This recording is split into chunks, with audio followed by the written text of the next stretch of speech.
अनाथ बेटा। रूपा और शेखर सरिता विहार में रहते हैं। वो अपनी जिंदगी में बेहद खुश होते हैं। दोनों का शौर्य नाम का एक बेटा भी होता है, जिस पर दोनों ही अपनी जान छिड़कते हैं। शेखर, अब तो आप शौर्य को अपनी गोद से नीचे उतार दीजिए, उसके सोने का टाइम हो रहा है। नहीं रूपा, इसे मेरे पास ही रहने दो प्लीज। मैं थोड़ी देर में इसे बिस्तर में सुला दूंगा।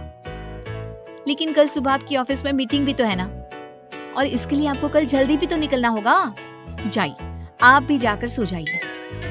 क्या यार, अभी तो मेरी गोद में आया था मेरा बेटा और तुम उसे लेकर जा रही हो। बाद में कर लेना अपने बेटे से प्यार, अभी जाकर सो जाइए। रूपा शेखर से शौर्य को ले रही होती है कि तभी शौर्य रोने लगता है। शौर्य को रोता देखकर रूपा उसे फिर से शेखर को थमा देती है। आपका बेटा ना एक नंबर का नौटंकी है, बिल्कुल आप पर गया है वो। साफ बोलो ना, तुम्हें जलन होती है हम दोनों बाप बेटे का प्यार देखकर।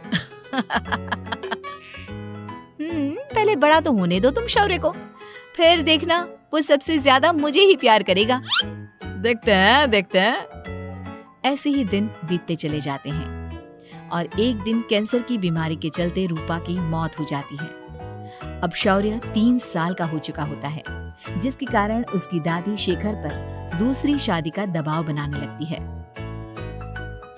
शेखर, शौर्य अभी बहुत छोटा है और उसे इस समय एक माँ के प्यार की बहुत जरूरत है।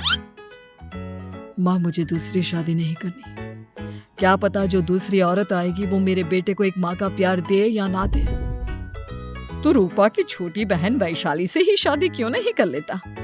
वो तो शौर्य को एक माँ का प्यार पूरा दे सकती है ना।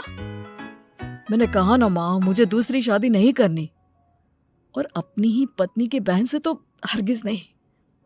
ऊपर से अगर रूपा देख रही होगी तो वो क्या सोचेगी? अपने लिए ना सही, लेकिन तुझे शौर्य के लिए तो शादी करनी ही पड़ेगी ना बेटा।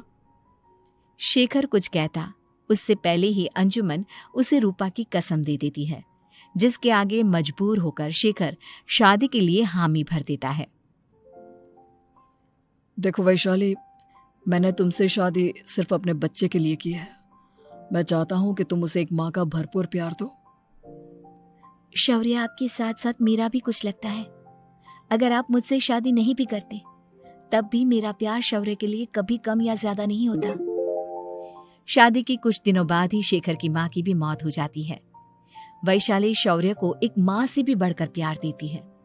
शौर्य को लेकर वैशाली का यूं निस्वार्थ प्यार देखकर शेखर को भी उससे प्यार हो जाता है और कुछ सालों बाद शेखर और वैशाली का भी लड़का हो जाता है। लेकिन इसके बाद वैशाली का शौर्य को लेकर बर्ताव बदलने लगता है। वैशाली, मैं देख रहा हूँ तुम आजकल शौर्य का जरा भी ध्यान नहीं रख रही हो। मुझे पता नहीं था कि आदित्य के होने के बाद तुम इतना बदल जाओगी। आदित्य मेरा अपना सगा खून है और शौर्य दीदी का, फिर मैं दोनों में अंतर कैसे नहीं करूं? माँ भले ही दोनों की अलग अलग है, लेकिन पिता तो एक है ना। अगर मुझे पहले पता होता कि तुम इतनी जल्दी बदल जाओगी तो मैं कभी तुमसे शादी ही नहीं करता। हाँ, तो किसने कहा था आपसे मुझसे शादी करने के लिए? मैं थोड़ी ना आई थी आपके पास, आपकी माँ ही आई थी मेरे घर आपका रिश्ता लेकर। वैशाली, मुझे तुमसे ऐसी उम्मीद नहीं थी। गुस्से में शेखर अपना पैर पटकता हुआ शौर्य को वहां से लेकर चला जाता है। पापा, मम्मा मुझसे प्यार क्यों नहीं करती? क्या मैं उनका सगा बेटा नहीं हूँ इसलिए मुझसे प्यार नहीं करती?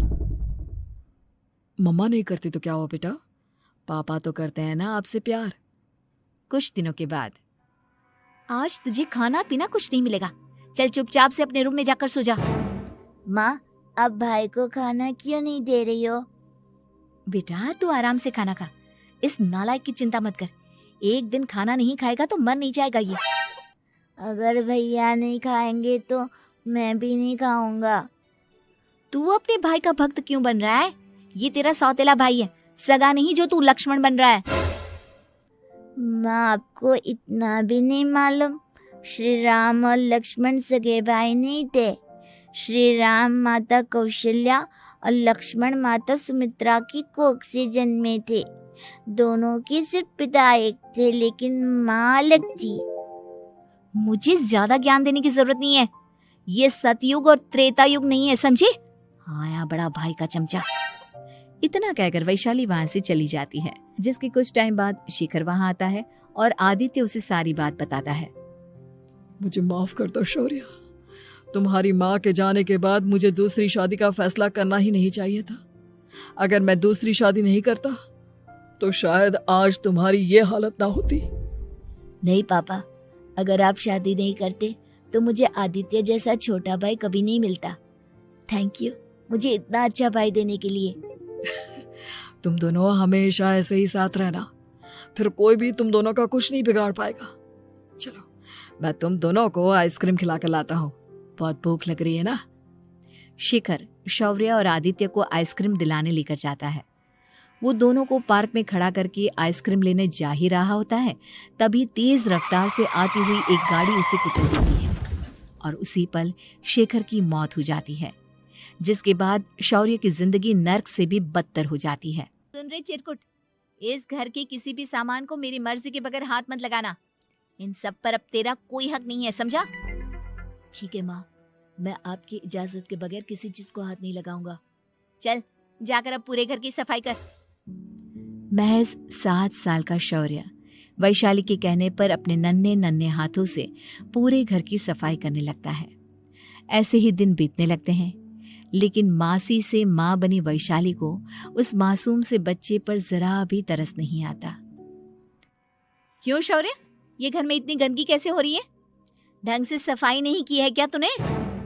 माँ मैंने तो अच्छे से सफाई की थी, लेकिन आदित्य बार बार इधर उधर चलकर गंदा कर देता है। अच्छा, खुद से एक काम ढंग से नहीं होता और अपनी गलतियों का जिम्मेदार मेरे बेटे को ठहराता है। इतना कहकर वैशाली बांस का डंडा उठाकर शौर्य को जोर जोर से मारने लगती है। तभी वहां वैशाली के मायके वाले भी आ जाते हैं और उसकी सारी करतूतें देख लेते हैं। माँ मैं ऐसा क्या करूं जिससे आप मुझे भी आदित्य के जितना प्यार करोगी? बोलिए ना माँ, मेरे क्या करने से आपके अंदर मेरे लिए ममता जागेगी? वैशाली शौर्य की एक नहीं सुनती, उसके ऊपर डंडे बरसाती जाती है। हद पार होते देख वैशाली की माँ उसका हाथ पकड़ती है और जोर से उसे थप्पड़ मारती है। यही सब करने के लिए तूने दामाद जी से शादी की थी? हमने सपने में भी तुझसे ऐसी हरकत की उम्मीद नहीं की थी। तू माँ नहीं, माँ के नाम पर एक धब्बा है। बस कीजिए माँ, आदित्य के इस दुनिया में आने से पहले मैंने इसे बहुत प्यार किया था, लेकिन अब जब मेरी खुद की औलाद है तो मैं किसी और के बच्चे से प्यार क्यों करूं? अरे नालायक औरत, जिसे तू किसी और का बच्चा कह रही है वो तेरी खुद की सगी बहन का बच्चा है। बहन है तो क्या हुआ, मेरे अपने बच्चे से बढ़कर तो नहीं हो सकता ना ये कभी। अगर यही बात थी तो तू हमें पहले बता देती, हम शौर्य को अपने साथ ले जाते। उसे इस तरह प्रताड़ित करने की क्या जरूरत थी? अगर आपको लेकर जाना है ना तो ले जाइए इसे, मैं नहीं रोकूंगी। नहीं माँ, मुझे कहीं नहीं जाना, मुझे आपके साथ ही रहना है। मैं तेरी कोई माँ बाबा नहीं हूँ, तेरी माँ मर चुकी है, समझा? अब निकल जा मेरे घर से। माँ अब बहुत गंदी हो, मुझे भी नहीं रहना आपके साथ, मैं भी भाई के साथ ही जाऊंगा।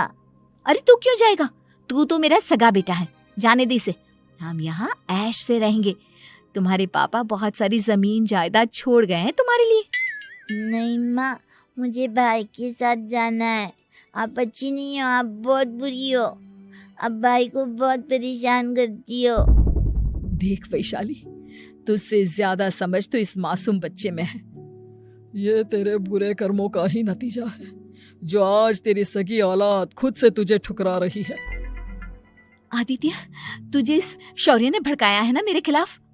नहीं माँ, मुझे किसी ने भड़काया नहीं, पर मैं सब देखता हूँ, सब समझता हूँ।